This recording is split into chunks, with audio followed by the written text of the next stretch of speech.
What's up, you guys? Sean Ross Sapp, managing editor, FightfulMMA.com. Remember, subscribe to us on YouTube. That's youtube.com/FightfulMMA Boxing, where these shows run live. It is the Fightful MMA podcast. If you missed out, I did a full show after UFC 235. James Lynch was there on the scene. He did a wrap-up as well. But right now, he's in Mexico. So you got myself and Showdown, Joe. Joe, how you doing? What's up, man? Everything's going good, man. Just doing my thing.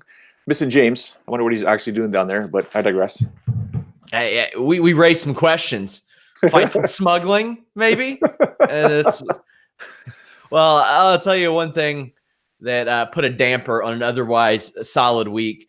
We got news that Mirko Cro Cop had suffered a stroke following his fight with Roy Nelson and subsequently retired. You and I had speculated on this show many times that likely the Fedor rematch would be his swan song. And this is a guy who provided us with no shortage of memories, but Mirko Cro Cop has been advised to not take any more shots to the head. This is sad. We thought that he was going to go a couple times, but it looks like this is it. Well, yeah. I mean, after you have a stroke, I think that's pretty much the basics there. I've seen fighters before a long time ago when I was with Apex Championship Fighting. A gentleman, I think his name was Stefan Potvin, had an amazing future. I mean, he was a training partner, I think, of George St. Pierre, if I'm not mistaken, or was on the same lineage, and took a shot to the neck from Luigi Fioravante. Like the punch missed his neck, hit him in the left side of his throat, and I believe he had a stroke in the fight. He was okay. He continued, but after speaking with the doctors, that was the end of his career. But Mirko Cro Cop, for example, has had an absolutely masterful career. People can say what they want about, going back to Japan and all that stuff there. But the bottom line is, like you said, he gave us a ton of memories. And I was just completely and utterly blessed, not just to meet him numerous times and interview him and hang out with him, but to be able to call his fights, especially that run he had in the Rise Heavyweight Grand Prix and emerging victorious with that, shocking everybody.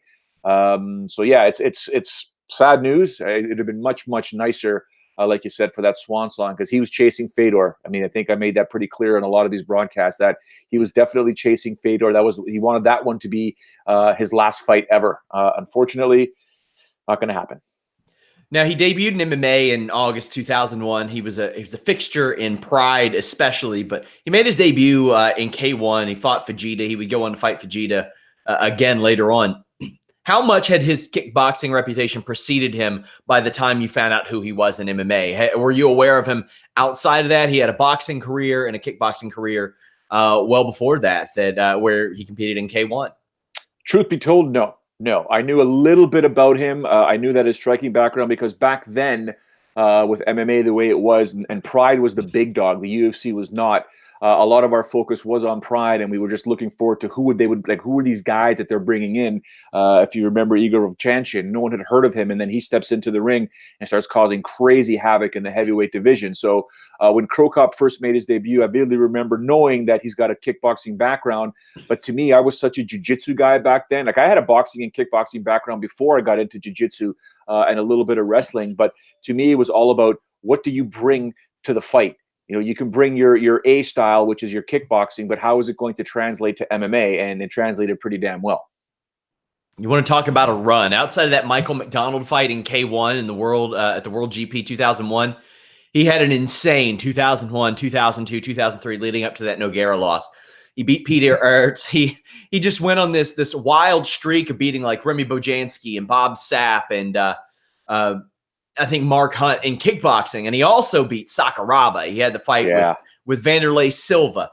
He beat Heath Herring. He beat Fujita again. He beat Igor again. He had the infamous knockout over the eventual WWE champion, Alberto Del Rio, who was Dos Caras Jr., the masked man head kick, which Chael Sonnen kind of suggested that, well, Cro Cop didn't know it was a work, but Dos Caras did, and Alberto Del Rio has told us in recent years, I wish it was, but that was quite a way to establish yourself. This is what got me into MMA again, Joe. I always joke about UFC 5 and about how I saw John Hess on that videotape. I didn't watch a lot of UFC after that. My cousin he ordered this pay-per-view on DirecTV, and he was like, you have to watch this. These are real fights. And these guys are doing finishing moves like pro wrestlers. Like this guy has a move that finishes everybody. This other guy is power bombing people and power slamming people, and it's finishing them. And I was like, what is it? That can happen? I didn't know anything but Big John Hess. So to see Mirko Cro Cop and that technical supremacy in which he possessed and how he was able to throw that. He even had a catchphrase, Joe. He even had a catchphrase. I didn't understand him when he talked, but he had a catchphrase, Joe. He beat Josh Barnett and Kevin Randleman and Mark Coleman. I can't tell you how instrumental this guy was to my fandom of MMA. If there's no Cro Cop, I don't know if I'm doing this podcast with you right now. Like it's amazing. And he was integral to Pride at that point, right? Oh, yeah. He was a part of the big dogs. I mean, all those Grand Prix that they had with Fedor and Big Nog and whatnot, you just never knew who was going to make it to the finale or the finals every single New Year's Eve show. So he was something else. I mean, I remember when he eventually came to the UFC and how guarded he was. And I was lucky enough, and I've said it before, I always thank Jen Wenk, who was the PR coordinator or director of PR before Dave Schaller.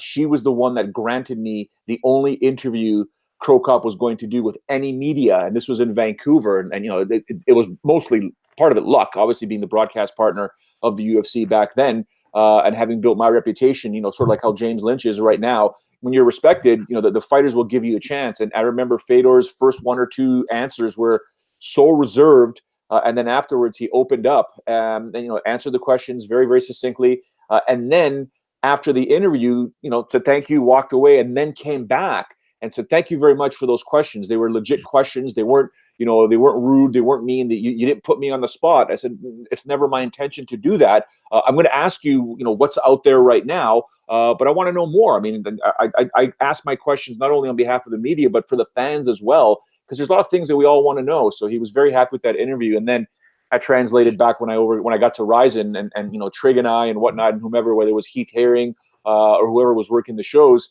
Every time you know Mirko would come over to our to the second floor of the Hyatt where we do our interviews, he was smiling ear to ear, and it was always a different Fedor. Now he's also Sean. He got older and more mature and realized that you know that you don't have to be so serious in life and whatnot. But it was a different cat altogether, and it was just amazing to you know. Again, I might be in my mid 40s right now.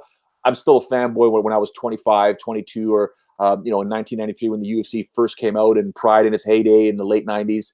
I'm still in awe sometimes that I get to do what I do, and you see one of those legends and those guys like Cro Cop. You're just kind of like, man, I remember just like when I was a nobody at a bar in Midtown Toronto, trying to find out if someone's going to be showing Pride somewhere, and being able to watch this guy, then get into VHS copies and watching it over and over. Yeah, I said VHS. You know, I'm old enough to remember it too. I probably have some, you know what, I'm going to use my feet real quick because people will probably laugh, but I've got a ton. I don't know if you can see that. Wow. A ton of VHSs that I have. I don't know what I'm going to do with them, Sean. Hey, that's what we had the Pride pay-per-view recorded on. We still, as of 15 years ago, we were still using VHS. Yeah. And I remember watching Liddell Couture over at a friend's house. But aside from that, I wasn't that big into UFC going into 2007. That same cousin would say, "Hey, while you're online, why don't you check the results of this Pride show for me?" And I was like, "All right." And I would try to track down when WWE wrestlers would go over to MMA, how they would do. But then UFC 67 happened, Joe. And you look back, and looking back, it's amazing. Anderson Silva, Cro Cop, Rampage Jackson, Frankie Edgar, Lyoto Machida. GSP was actually scheduled for that show to fight Sarah as well, but they had to postpone that fight about a month ahead of time. The Anderson Silva title fight fell out, and that didn't feel like the main event. Anderson Silva didn't feel like the main event that night to me. No. Mirko Cro Cop and Rampage Jackson being on those shows in, by all intents and purposes, Joe, what we call in pro wrestling enhancement matches. You know, where they put them against people that probably aren't on their level. Now, granted, Marvin Eastman had beaten Rampage Jackson before, but Eddie Sanchez, I don't know anybody that was picking him to win that fight. And to be fair, he was undefeated. He was 6-0. He had just won a fight the prior year in the UFC, but nobody was picking him to win that fight. Cro Cop beat him, and he was immediately launched into a heavyweight title eliminator with Gabriel Gonzaga. Yeah. And then we get what is one of the biggest upsets, at that point at least, in the history of MMA. Mirko Cro Cop gets head kicked with, quite frankly, not a very good technical kick. There was no turning of the hips. He got caught with the ankle on top of the head. He's folded like a lawn chair. Not like a lawn chair. Lawn chairs fold correctly. His ankle went behind his back. I can't remember who the ref was, but great awareness on the ref to unfold the leg and all that. What went through your mind when you saw that? Well, first it was the elbows. Remember the elbows that he was enduring on the ground, right? Like, I mean, he was just taking a beating, and he was wobbly. But then nobody saw the finishing move that Cro Cop uses on all his opponents by the very opponent who is not really known for his kicks, and like you said, isn't technically sound when he throws them. So when he landed the kick and Cro Cop completely folded, I remember just being, it was like when you realize it's a moment in time, everything freezes for that second or so. And you're just like, what in the blue moon just happened? Holy smokes, this is insane. What? And you realize where you were at the time when this crazy thing just happened. So it was insane. It kind of blew my mind away, but it also opened up my eyes again. And you get these examples every so often that anybody can win a fight at any time. You can never prejudge two men or women stepping into a cage or ring and think this is what's going to happen. We can break it down, but they got to get in there and fight, and anything can happen. And that was another proof with Gonzaga winning that fight, that anything can happen, and sometimes in dramatic fashion. Things didn't get a lot better. There was that fight with Chet Congo, and Cro Cop was out of the UFC just a mere 9 months after he was in the UFC. He was gone. And I thought that might have been it. He went over to Japan, had 3 fights in 2008. He famously just chopped down Hongman Choi. He got kneed in the balls by Overeem. Won at Dream 1, but not a lot to that. But then he came back to the UFC, and he had a good little run. He won 3 of 4 fights, lost to Junior Dos Santos. That's going to happen. And then he had some real bad, underwhelming fights. Not just bad, underwhelming fights, but fights that were really bad. Then he would get finished at the end of those really bad fights. So it's bad enough that they're terrible, but then when you get put away at the end of terrible fights, Mir, Schaub, Nelson, did you think we had seen the last of Mirko Cro Cop in the UFC? Because he was riding a 3-fight losing streak, and even at that point, he was in his late 30s. Yeah. I thought that was the end. I thought that was, okay, you know what? You had your run. You had your prime, especially in Pride. You've come over to the UFC. You're just not. You don't have that what we perceived back then as that killer instinct anymore to set up that right kick or that left high kick. The moniker that he used all the time, the catchphrase, right kick to the hospital, left kick to the cemetery, or vice versa. I forgot which one it was, but he didn't have it anymore, right? And he was just getting dominated by the UFC heavyweights, and there was always that. The mentality back then was, we want to see your fighters versus our fighters, because it was so big, and the UFC was building and building and building and building, while Pride had to, went through that whole debacle back in the day, that now the fighters needed somewhere to go to. Let's bring them over to the UFC. They came to the UFC, and they weren't winning. And Cro Cop was getting, like you said, demolished. And I thought that was it. No more, done. And he had the resurgence, and the resurgence proved otherwise. And the resurgence continued up until his retirement, to be quite honest. Like, he again went away. He went to IGF, Inoki's company. He lost to Alexei Oleinik, and that's the only MMA loss he's had since his UFC run. That's it. And Alexei Oleinik is still competing at the top levels of the UFC. He beat Satoshi Ishii a couple times in a row and got back into the UFC, but it was for 1 fight. But it was against Gabriel Gonzaga. Yeah. And that comeback and win with those elbows was something special. What happened afterwards was him failing a drug test. But man, that is outside of the drug test, you can't think of a better way to end, realistically, Cro Cop's UFC story, can you? I mean, three runs, and he finally beats the guy that derailed everything for him. Yes. It's the vengeance match, right? It's the one that you want to sort of go back and say, a lot of fighters always go through that, right? They want to know exactly, how do I get how do I avenge that one loss or that second loss or whatever it is, right? And he was able to do it. So yeah, it's it's actually fun. I'm actually enjoying reminiscing about Cro Cop's career now. It's actually fantastic. Yeah, the GSP one did so well last week. I think whenever somebody retires, we're going to do these deep dives, especially considering that you've covered them for so long and you have such a connection. Well, after that UFC run, he wasn't done. He came over to Ryzen and had, quite frankly, a really, really great couple of years. Beat King Mo, beat Alec Bari. He was finishing people, Joe. I mean, like with arm triangles.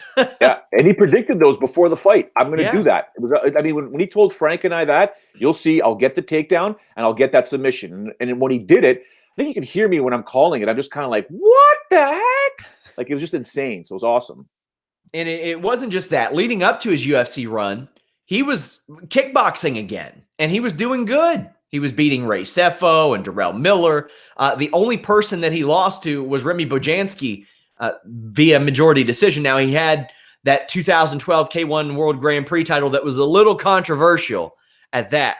But up until the Roy Nelson fight, we're talking 10 straight wins in MMA, 11 out of 12. In combat, out of his last 20 fights, Joe, the man had won 18 fights. Now, you can say what you want about competition. You can say what you want about whatever else he was doing. That ain't an accident. You can't win 18 out of 20 on accident at heavyweight in combat sports. The man still had some talent, and I'm quite frankly very sad to see him go. Do you think he ends up in the UFC Hall of Fame? Oh, wow. Because in the WWE scope of things, they put a lot of people in there that maybe aren't known for their WWE accomplishments. I could see him going maybe into that pioneer wing. Yeah, I think you're right, because his UFC career wasn't the greatest, but his overall MMA career was fantastic, right? So how much credence are they going to put on that? Because it is, considered the UFC Hall of Fame, not the MMA Hall of Fame. Because if there was an MMA Hall of Fame, we would have so many fighters in there. Obviously, the Fedors, even the Big John McCarthy's, right? But in terms of going to the UFC Hall of Fame, that's interesting. Even the pioneer side, I'm going to hazard and say, yeah, they'll do it. I hope it happens. Mirko Cro Cop is going to be missed, and it's a bummer that it ended this way. I'd like to see somebody go out on their terms, but he is definitely going to be missed. We had UFC 235 this weekend. Now, I did a full podcast about it, but Joe, I want some of your thoughts on this event. It's hard to look at those prelims and be talking about much of anybody besides Johnny Walker. Holy crap, Joe. Well, there's a few things we can talk about on those prelims, okay? And Johnny Walker being one of them, and holy crap is one way of looking at it, because that jumping knee was borderline ridiculous. I do respect the fact that, I don't respect it. I mean, he got injured in his celebration, which is insane. But at some point you have to, like, I look at Johnny Walker and I look at his wins and I look at how he's finished guys, how he's done it, with an elbow, with a spinning back fist, ending with punches, and then this flying knee and punches. And, just, you think to yourself, well, that was a fluke. Well, that was lucky. Well, not lucky, but yeah, he timed it well. But after a point, you're just kind of like, his last 3 fights combined have been under 3 minutes.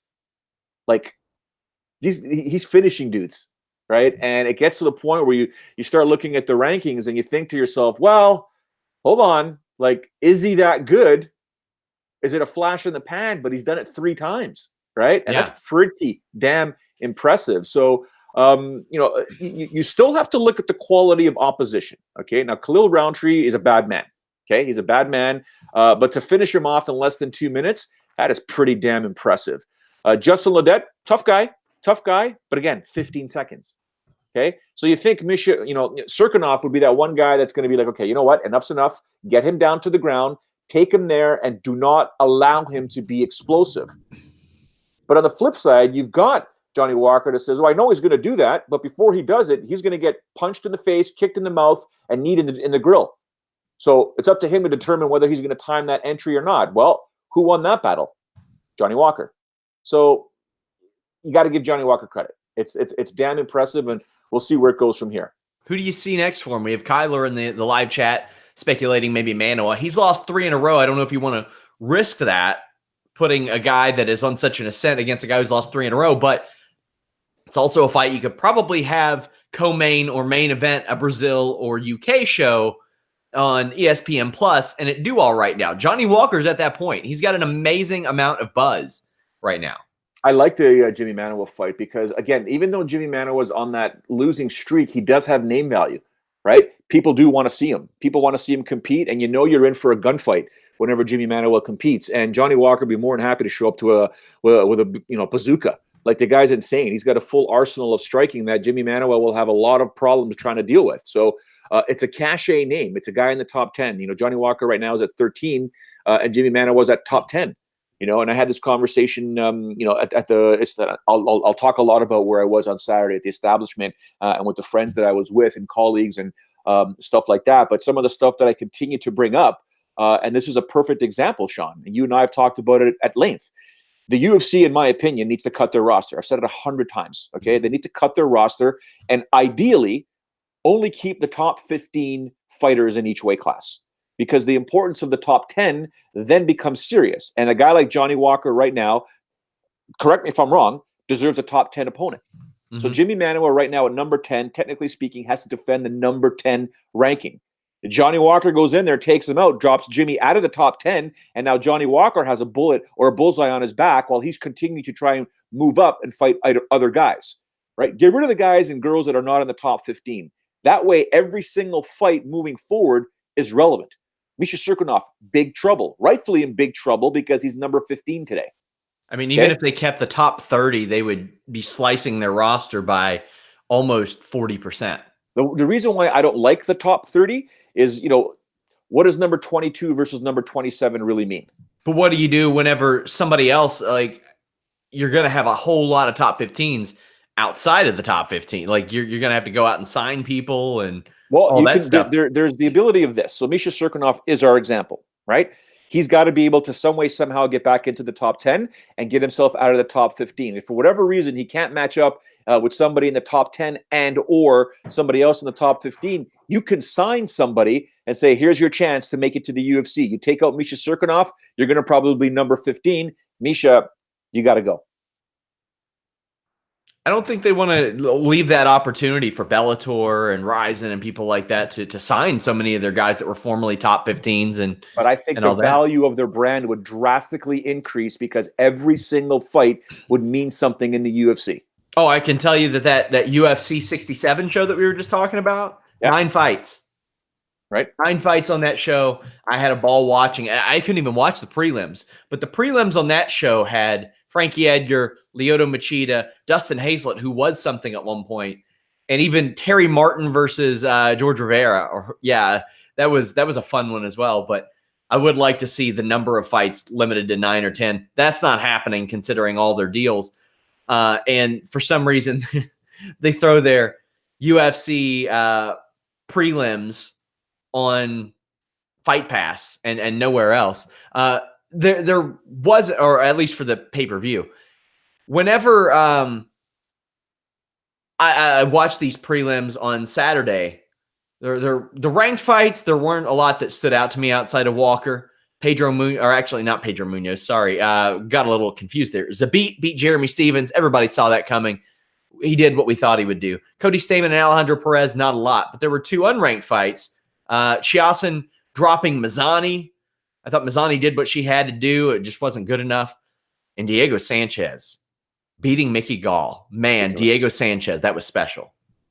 Again, it was one of those things, Sean, where I was sitting there watching going, this is a moment in time. This is not supposed to happen. He is the original winner of the Ultimate Fighter. People think Forrest Griffin. It's not. It's Diego Sanchez. He was the very first person to win the Ultimate Fighter. That was a long time ago in a galaxy far, far away.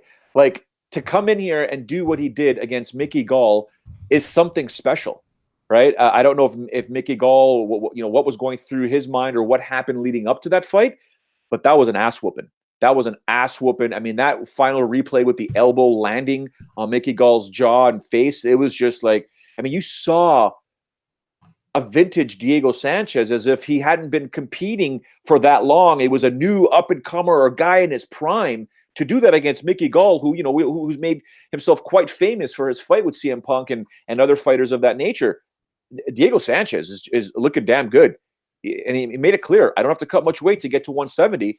Now Diego Sanchez has sort of rejuvenated his career, and we all want to pay attention to when he's competing next, because I don't know anyone that's going to say, man, I don't want to watch a Diego Sanchez fight. No, now you do. Now you do.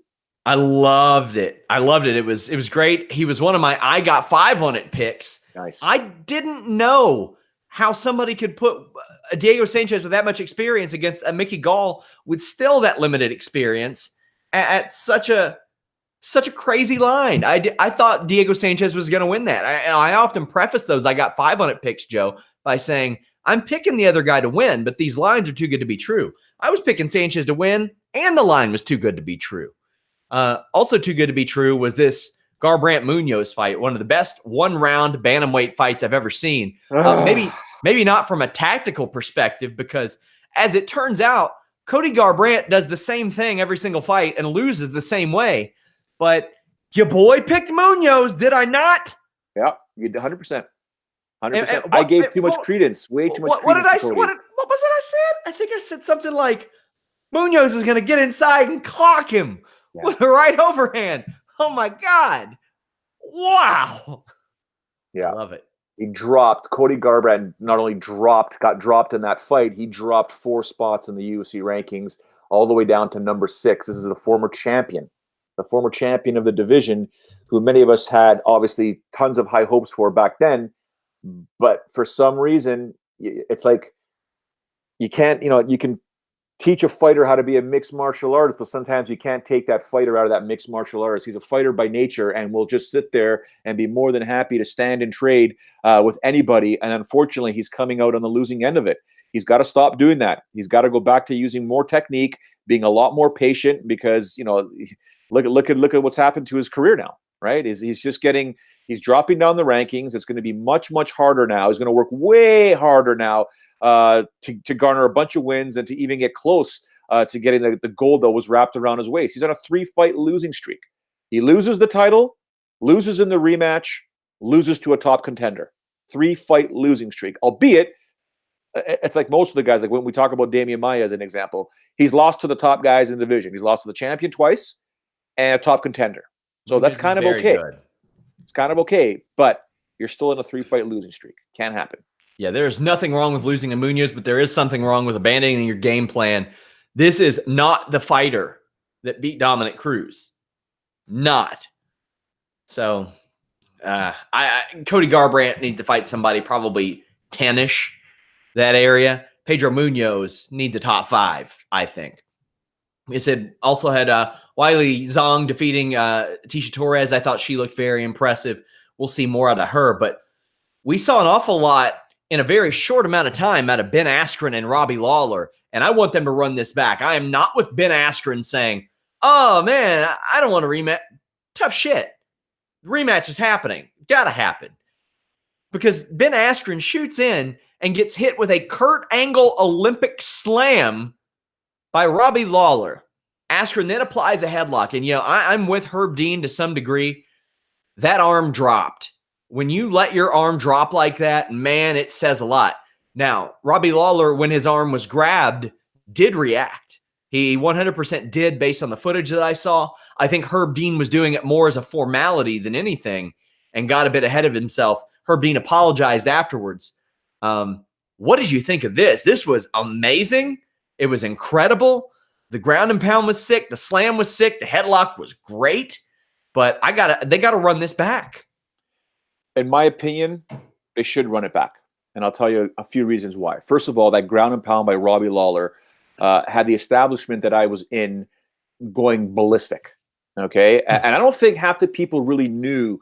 I felt like in the room, because I did it at the table that I was at, but I felt that the MMA fans that were in the room that had casual fans with them were explaining who Ben Askren was and a lot of the situation of where he competed, why he's, we've never heard of him in the UFC before, and where did this guy come from? And people were explaining the feud he had with Dana White and whatnot. So everyone knew who Robbie Lawler was. And then to see Robbie Lawler do that everyone was like, yeah, see the UFC fighters, Ben Askren has no business being in there. It was a big a farce the whole time. He should never have been in the UFC. But the dude survived it. He survived bloody hell in there. Then he puts on the submission. Now, I want everybody that's watching live right now or listening later on to put yourselves into the referee position. Forget about Herb Dean. Forget about every referee that you've loved or hated over the years.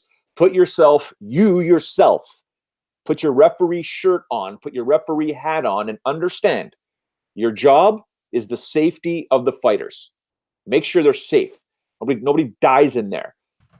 You've got a fighter now who basically expended all of his energy trying to finish somebody, wasn't able to do so, and now is fatigued or showing signs of fatigue. And now he has the guy that he beat up who's basically just turned around, zombied himself, and said, you know what? You're going to sleep, son. And he's got a bulldog choke on him. And as a referee, you know what a bulldog choke is. You know the pain and the pressure that can be applied with a bulldog choke. Now you're seeing a fighter who's fatigued, and you're looking and saying to yourself, holy smokes, this guy's in big trouble, and you see him defending it, but you start seeing that, okay, he's not moving. He's defending, but he's no longer scrambling or moving. You, at that point there, go on high alert. A referee will go on high alert. A smart referee will then go on high alert and start paying very close attention to the fighter potentially going out. Because Ben Askren was not at all releasing that hold. He was squeezing for dear life, knowing the finish was right there. Now you're sitting there, you're on high alert, and all of a sudden the fighter's arm, like you're ready to stop this fight. You're ready to find out, Robbie, you okay? Robbie, you okay? He's not replying. He's not replying because Herb asked. He's not replying. Then the arm that's defending drops. That is a sign of somebody going to sleep. Whether or not Robbie went to sleep or not, that is a sign a fighter has gone out. As a referee, it is your duty to go in there and stop the fight. He jumps in there, he stops the fight, Lawler wakes up. Or Lawler maybe was never out. It's not Herb Dean's fault. I don't fault Herb Dean on that one bit. So to play devil's advocate, the only reason why I think it was across the jaw as opposed to across the throat. And the only reason I think that is because I believe that Robbie Lawler would have sat out if it was across the throat and would have tried to alleviate it that way. And when it's across the jaw, it's a little bit harder to do that because you're talking about your neck and your spine getting cranked as a result. But that squeeze that Ben Askren has is insane. And he talks about how Dana White doesn't like him. And Dana White's like, dude, I don't know what you're talking about. Well, when you go out and you say, no, I've got no reason to fight Robbie Lawler again. Well, you do. Unless you're building the fight, which he is very good at. He's very smart about building the fight. This is immediately an ESPN main event or a pay-per-view co-main event. Immediately. There is a story here now. You can build video packages. Oh, by the way, Joe, you have your main event for that show already. It's Kamaru Usman versus Colby Covington because Kamaru Usman's your new UFC welterweight champion after he jobbed out Tyron Woodley. And I understand Tyron Woodley, you knew he was going to say it eventually. Rematch. All these other people got rematches. Well, I'm sorry, my man.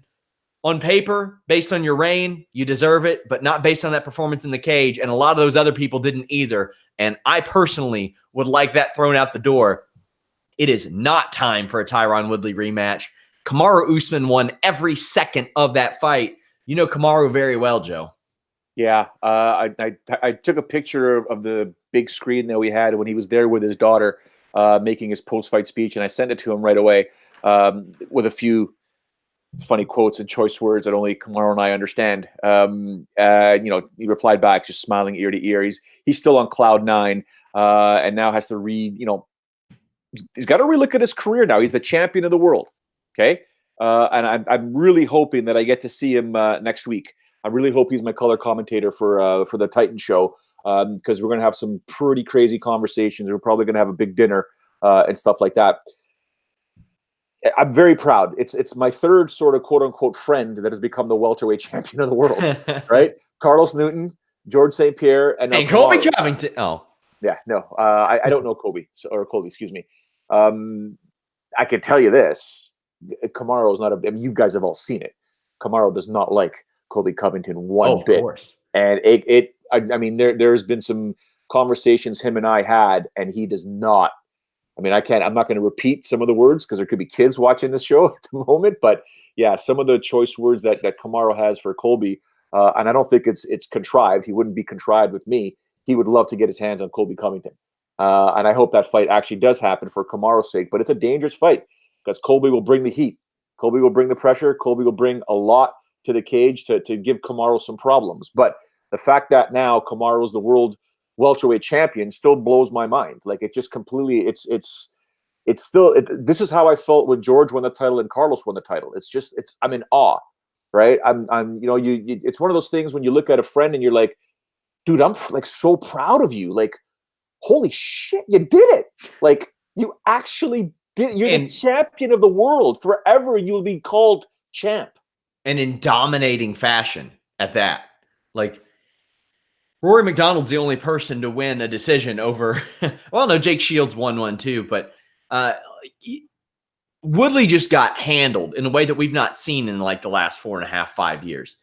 It was unbelievable. And Usman versus Covington is the fight. Dana White knows it's the fight now too. And I thought it was very smart of Colby Covington to get himself out there. The bullhorn at open workouts, brilliant. That was smart. That was very, very smart. I like it. And you have this situation here. It is a new generation of welterweights. It really is. And I'm excited to see it. And I'm also excited to see who Woodley faces next, because first off, it needs to be somebody he's never fought before. I think that is important. He should really fight somebody that he hasn't fought before. And at welterweight, he's fought Teal and he's fought Maya and Thompson and Lawler and a lot of these people. So I wouldn't mind seeing him facing somebody like a Leon Edwards or a Masvidal or Ponzinibbio would be a really good one. I would be open to those, but Woodley Covington, main event, Askren Lawler, co-main event. And then what I would do is put on probably an 8 to 15 ranked welterweight fight on there as well, in case one of those falls out. That way, in case Covington gets hurt or backs out, in case Usman gets hurt or backs out, you have an Askren or a Lawler that you can immediately slide up into that role. You've got a top 2 fight on a card booked already, but UFC 235, momentous in that, but also momentous in that John Jones broke a record for most unbeaten consecutive title fights. He can't have the consecutive win record because of that no contest, but he controlled and dominated Anthony Smith. Do you remember what I said, Joe, in my I got 5 on it picks last week when I picked Anthony Smith? I said, no. I said, I'm putting 5 on Anthony Smith just based on the fact that John Jones often doesn't know the rules. Yes, you did say that. And that was damn close. And it almost happened. I was like, I'm not ruling out the fact that John Jones might get DQ'd in this fight. Now, first off, guys, we've been over this before. Soccer kicks are illegal if they're to the spine, to the balls, to the head. You can throw them elsewhere. But that knee was illegal in Vegas. And I hate that knee was illegal because it shouldn't be illegal. Both of Smith's knees were off the ground, but Jones did not follow the rules, and it almost cost him the title, Joe. Can you imagine? Because I mean, the fight wasn't overly exciting as is, and it's so weird. I don't know if it was the audio in the establishment that I was in, but it was. I felt like I was in Japan. It was so quiet in there, and just it got it got boring. And then that happened, and I see all these faces, Sean, just all turned towards me, like, what's going to happen? What does this mean? What does this mean, right? And in my head, I'm like, this dude potentially just lost his title. Like, how do you not know you cannot do that, John? Like, come on. I get you're in a fight and you want to piece apart your opponent slowly but surely and eventually get that finishing blow, but you got to do it within the rules. And the people that I was sitting with were like, oh man, if I'm Anthony Smith, I'm in pain. I'm calling it. I'm out. I'm the champion of the world. Things change. My life gets better. And I'm like, I don't think I would do that. Like, I mean, I want to win the fight. I want to win the title by winning the title. I don't want to win it by disqualifying myself or getting disqualified, the champion getting disqualified. That sucks. because he handed his ass to me. Now, if we were a Yeah. back and forth fight and I was ahead and blah, blah, you cheated, you know what? Maybe screw you. I'm hurt, right? But I'm getting my butt handed to me and I'm going to win the title. That's just not going to happen in that way. You know, you can be shady in one way, Sean, can't be shady in other ways. You know what I'm saying? So I thought for sure that was it. I thought that was it. He's going to lose the title. He's gone. He's going to lose the title. And another just crazy twist with Jon Jones. But in the end, it didn't happen. So craziness. Vintage Jon Jones performance. He's not finishing a lot of people these days. He did Cormier and Gustafsson, but goes to the scorecards. I admire the fact that Jon Jones wants to stay in his division and fight people in his division. You hear a lot of people talk about super fights, and he says, "Yeah, Brock Lesnar, sure, but he's not champ chasing." And he could if he decides tomorrow that he wants a heavyweight title shot. He's probably got it, and that's not something that he's after. So he's going to look to fight people in that division. I've said it a million times, Joe. I like the way this light heavyweight division is going. I like it. And when I broke down the fight last week, I said that Anthony Smith had to get in Jon Jones's face early and let him know he was in a fight, or else Jon Jones would control him. That is exactly what happened. And Anthony Smith said as much. Johnny Walker, when that time comes, I don't see Johnny Walker waiting around a whole lot. I see Johnny Walker going the Jon Jones route. I remember when Jon Jones stepped into the cage with Shogun and some of the stuff Jones was throwing, I said, what? What are you doing? Against Shogun? I think that's what we'll see out of Johnny Walker, or at least an attempt down the line. But it's looking good. You got Corey Anderson emerging. You have Luke Rockhold coming into this division. You have Anthony Smith still up there. You have Thiago Santos, likely the next in line. You have Ian Cutelaba. You have Dario Stasic. You have Johnny Walker. You have some good young names. I have not been this excited about the light heavyweight division in over a decade, Joe. Over a decade. Since the influx of Pride talent came was the last time. What do you think about Thiago Santos as Jon Jones' next opponent? Because that looks like the way it's going. Yeah, so I mean, I think I'm on the flip side. I'm on the opposite side of yourself when it comes to this division, only because Jon Jones is the champion, right? Sure. There's lots of love for a lot of these fighters that are on there, but you've got a situation where the champion in the division is arguably the pound-for-pound best in the sport, right? So it doesn't matter what's happening below there. There's a very good chance none of these guys can even hold a candle to Jon Jones, right? Thiago Santos could be next, and we all know Thiago Santos, you know, just is one of my favorite fighters. He's fantastic. He's an absolute disaster, as is Johnny Walker, right? Those two are destined to meet at one point. But you go up and down these rankings and you think, you know, which guy can actually beat Jon Jones? And I can't put a finger on any of them, right? So while the division below the champion is very nice and can sort itself out in so many different ways, the bottom line is at the very top is a champion that is just too dominant for the division. Now, if you were to move Jon Jones's name and slide it into the heavyweight division, look at how many fights there are, right? There are so many fights for Jon Jones. I would love to see him go to heavyweight, right? Even if he gets an immediate shot at Daniel Cormier, and should he even become the champion or not become the champion, at heavyweight, Jon Jones has a boatload of fights there. Yes, he does. Huge amount of fights. Tons, big name fights, all crazy main events, but it is one of those situations where I'm like, well, we'll see what's going to happen. I like fresh, man. I like fresh. And while I think Ferguson should be getting that title shot at lightweight, he turned it down. Holloway in a title match there is fresh. You have bantamweight Marias against Dillashaw. That's fresh. At middleweight, you have Gaslam and Adesanya, a couple of other fresh names, Jones and Santos, Covington and Usman. I'm excited about it. I'm excited about the direction that this is going, and I'm tired of the endless rematches. I hate it. I can't stand that. By the way, guys, I want to thank all of you who joined us on the UFC 235 live coverage. Over 1,500 comments. Awesome. I'm gonna work on fixing the talking MMA standings. I know I was a little off on those. Got some help with that. But we'll get those straightened out and have updated standings posted very soon. UFC Wichita is this weekend. But before we get into UFC Wichita, it was announced, I think, yesterday that Jose Aldo is going to face Alexander Volkanovski at UFC 237. in Curitiba, Brazil. I like this fight. It is number 4 Volkanovski against number 1 Aldo. If Aldo beats Volkanovski, I think Dana White should maybe break his rule, the same rule that he broke with Daniel Cormier, and say, hey, buddy, maybe stick around a little bit longer. What do you think, Joe? I think it's a great fight. I'm looking forward to seeing that fight, that's for sure. But if he wins, you're like, oh, man, another case where, you've lost to the champion twice. They're treating him like he's hanging around beyond that. And hey, here's the thing, Joe.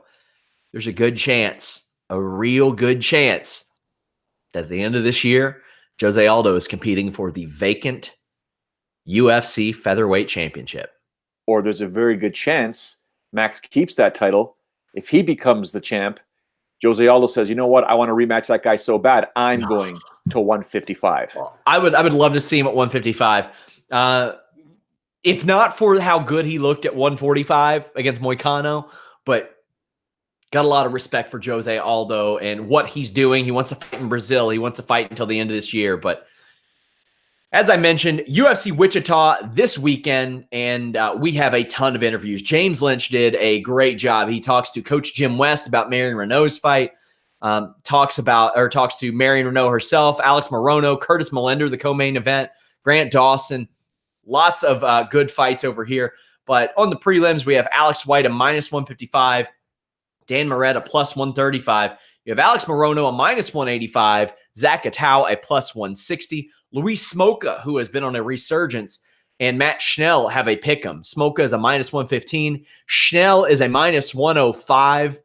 Then we have Grant Dawson a -170, Julian Arosa a +150, Anthony Rocco Martin -190, Sergio Moraes a +165. Out of those fights in particular, before we talk about some others, do any stand out to you with any value, or is there anybody you're particularly looking forward to seeing compete on this card out of those I mentioned? Well, you mentioned the Morono-Otto fight, right? Yes, and Zach Atau is, I believe, on his last fight of his UFC contract. Yeah, I like that fight, man. People are like, huh? No, I like that fight. I really like that fight. That's the fight I'm kind of, there's a lot of good scraps here, don't get me wrong, but that's the fight I'm kind of paying very close attention to. There's also a fight that I think a lot of people should pay attention to. One of my I got 5 on it picks just because it's at heavyweight, man. Maurice Green a +175, Jeff Hughes a -210. I know the UFC likes Jeff Hughes an awful lot, but then you get into some fights with some more familiar names. Amari Akhmedov a -130, Tim Boetsch a +110. Considering that Tim Boetsch makes a fight out of anything, I think that line is about right where it should be. True. I'll be quick. In looking at that fight there, is he really a submission threat? I mean, Tim Boetsch only generally loses to guys that could really submit him, technically speaking. All right, so I think we're going to see just a crazy battle here. So I'm looking forward to it. Also, I should mention the Smoka fight is again at bantamweight, much like his fight in China in November. So you have that. Then you have Marion Renault against Yana Kunitskaya. Kunitskaya won 2 out of 3. She had that fight with Cyborg last year. So a lot of people forget she's a former title challenger, technically. Marion Renault has 1 loss in her last 5 fights, but 41 years old. You always got to wonder when that button is pushed. It's something that we talk about here a lot. And how do you think this one goes, Joe? I think it's a good scrap. I mean, the fight that she did lose was against Ngannou, who I want to talk about in a second. And it went to the decision, right? So it went the full distance, which means she still got the juice. So good for her, right? She could still, she could still compete. I like the scrap. At the same time, like you said, people do forget about the fact that Yana was a former title contender, right? Albeit she did lose to Cyborg in the first round, and then she went the decision with Lena Landsberg, who many people think shouldn't even be in the UFC. Yeah. So it does have the potential to be a boring fight.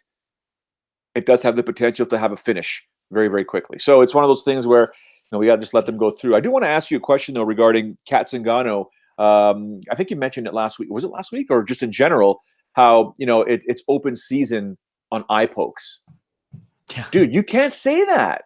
You can't say that, woman. You can't, because now every commissioner or referee and blah blah knows you said it, and if you do it, you're out. You're gone. You're disqualified. I like the aggressiveness we've seen lately. John Jones had 2 points taken from him for the knee. Good.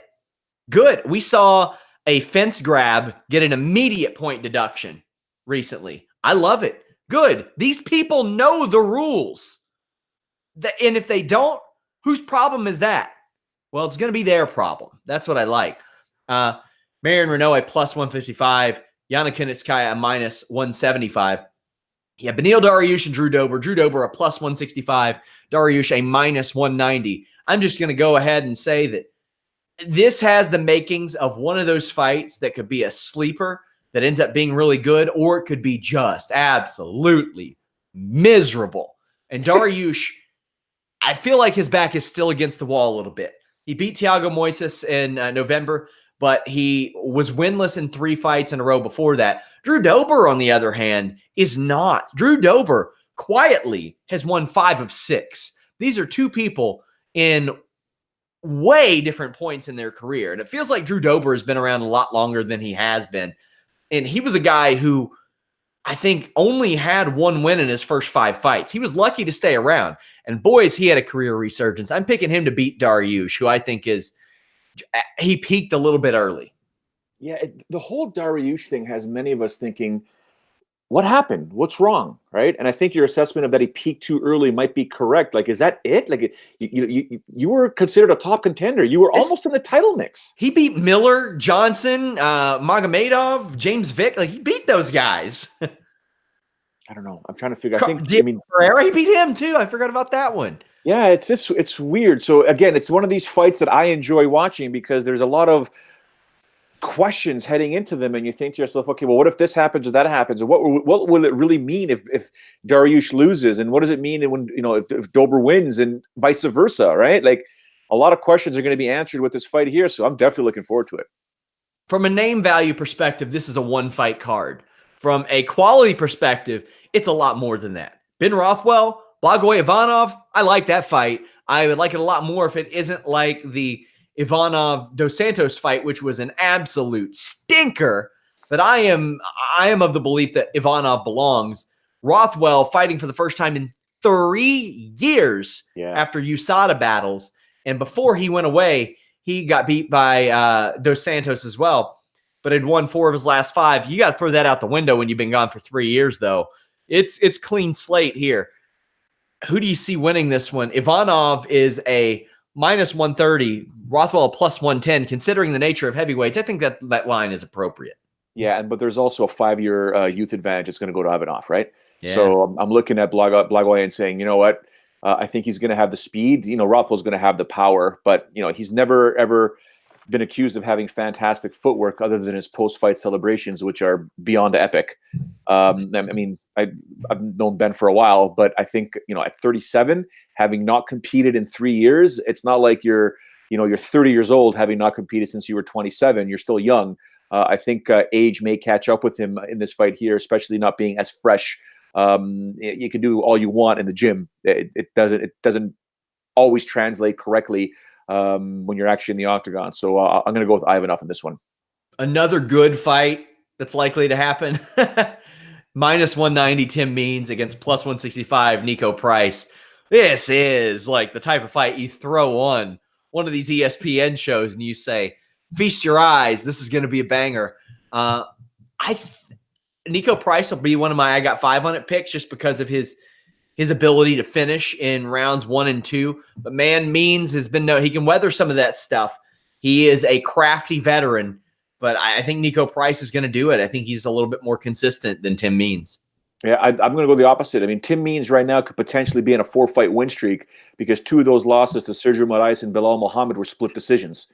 So they could have went the other way. You add that to the Ricky Rainey victory in his last fight, and then the Alex Garcia, which was kind of got me by surprise. The Dirty Bird, man, he could be on a 4-fight win streak here. So I'm actually going to lean towards Tim Means in this fight. Curtis Millender, who we interviewed on Fightful, thanks to James Lynch, is really looking to crack that top 15, and he gets an opportunity against number 13 Alicia Zaleski dos Santos, and he's actually favored. He's a minus 125. Zaleski is a plus 105.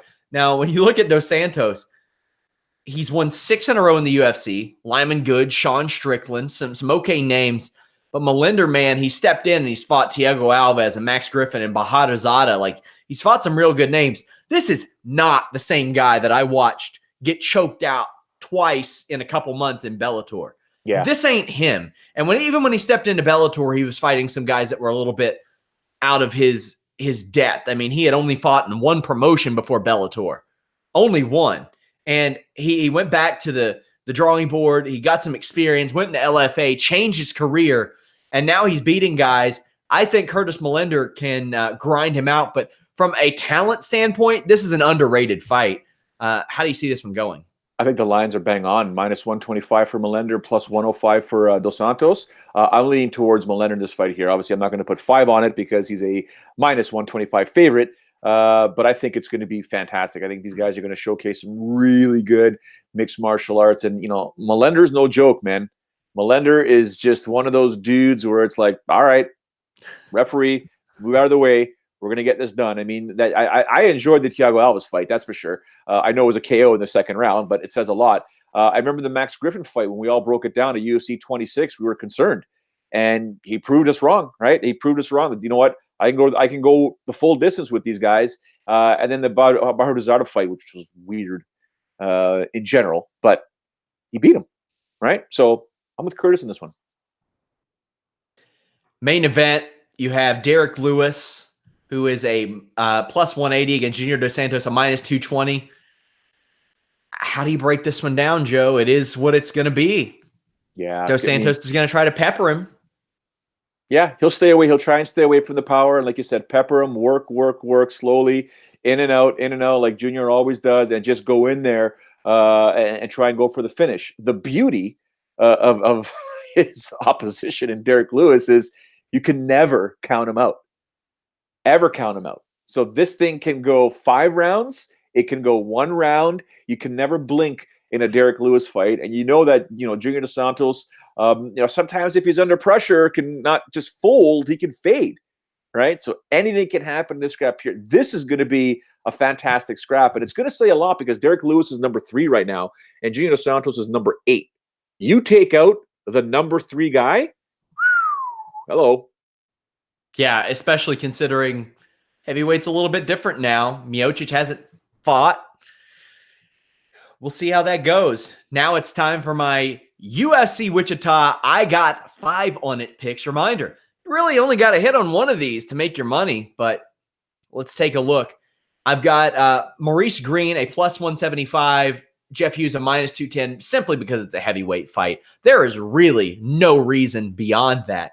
I also have Nico Price, who is a plus 165. Tim Means is a minus 190. Nico Price can finish fights standing or on the ground. He's got a little bit of an advantage there because I think Tim Means has been a little inconsistent of late. But, man, this is not a gimme by any stretch of the imagination because Tim Means will make it a fight all the way through. And then I'm going to go with Derek Lewis, a plus 180, just because he's Derek Lewis and he makes a habit of that. However, I think that Dos Santos is probably going to box him out of his boots. But at plus 180, I think there's as much value on Derek Lewis as almost anybody else. To be quite frank, I think that Derek Lewis is the I think he's the biggest underdog on this show. So the lines here are pretty close across the board. If you want a bonus one, I would go Marion Renault plus 155 against Yana Kunitskaya. But UFC Wichita, join us live. We will be covering this show next Tuesday. I will not have a live post-show podcast following that. I may do a quick recap following day. But, Joe, what do you got going on this week?